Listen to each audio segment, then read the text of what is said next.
Guys, నమస్తే. Welcome to our crypto talks. ఈ రోజు ఉదయం లాభాల్లో స్టార్ట్ అయిన స్టాక్ మార్కెట్లు సాయంత్రం నష్టాల్లో క్లోజ్ అయ్యాయి.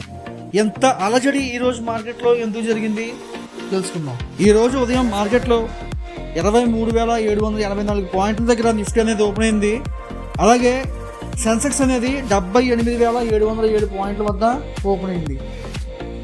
ఈరోజు లాభాల్లో ప్రారంభమైన స్టాక్ మార్కెట్లు ఈరోజు సాయంత్రం నష్టాల్లో ముగియడానికి కారణం ఏంటంటే ఇన్వెస్టర్లు అందరూ కూడా వాళ్ళ దగ్గర ఉన్న పొజిషన్స్ అన్నీ కూడా క్లియర్ చేయడం, అంటే వాళ్ళ దగ్గర ఉన్న స్టాక్స్ అన్నీ అమ్మడం వల్ల సెల్లింగ్ ప్రెషర్ అనేది ఎక్కువయ్యి ఈరోజు స్టాక్ మార్కెట్లో నష్టాల్లో క్లోజ్ అయ్యాయి.